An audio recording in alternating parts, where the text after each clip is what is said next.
What's up guys, and welcome back to On the Brick with another minifig showcase. Today I have for you someone who I could have sworn was Canon, and that is Clone Commander Keller. Congratulations to the Brickmeister for being the first one to figure this out. I will admit the clues weren't the easiest. However, I do want to point out that I said he was one of the random minifigures I had, and that's because in this video, here is Clone Commander Keller being used as the random minifig. Anyway, Clone Commander Keller was the nickname of a clone trooper who served under Jedi Generals Sims, Kai Hedora, and Noira. He led a special unit of clone troopers and Galactic Marines as well. When the Outer Rim sieges began, Keller and his units were sent to the Rim world of Tula to combat the Separatist incursion taking place. However, upon arrival, Order 66 was executed and Keller and his troops moved against their Jedi leaders. They successfully managed to kill General Sims, however the other two Jedi did escape.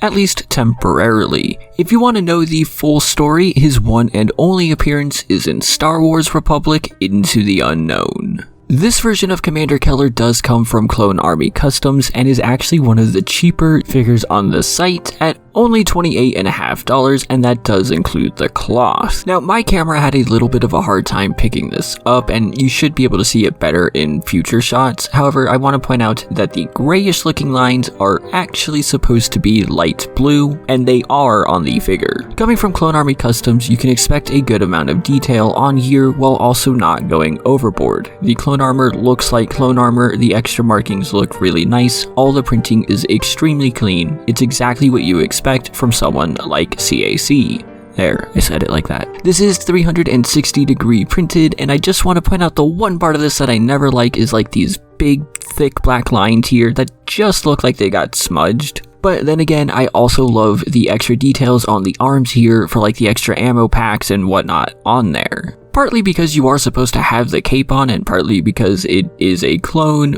There's nothing too special about the back here. I'm really curious if there will ever be a figure that does have something special back here. And just to point it out really quick, the other arm is different and is just typical clone armor. The helmet is your typical airborne helmet, just with the special markings. Again, this is light blue and not gray. I love how this helmet looks. I think it was extremely well done, and it helps pull this whole figure together. Also, just so you know, there is no head underneath, it's just a blank stud like normal. The other really cool and notable thing about this figure is, of course, the cloth, which, like I said, is included. You can choose to not have it, but you know, you kind of need it with this guy. CloneArmyCustoms version of this is the basic Jedi robes like cloth and a cape. There's no hood here, but if you wanted a more accurate set of cloth, you can always go from the Cape Cantina, who does have that, and that's what's in the thumbnail, by the way. Also, if you take off the cloth, this is the pattern that's underneath there. It's nothing too special, but it is more unique as well. Overall, this is a clone commander that I have been sitting on for quite a while, and I'm happy that I was finally able to show him off. He is really cool. I love his backstory, even though I've never actually read the full story,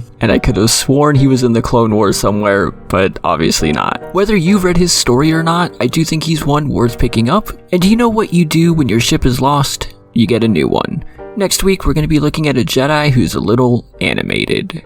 Let me know your thoughts in the comments down below. I actually do really love hearing them, or reading them I suppose would be the correct term.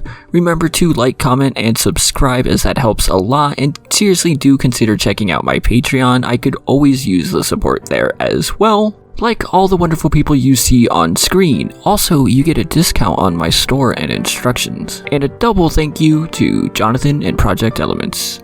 Thank you all so much for watching. I will see you next time.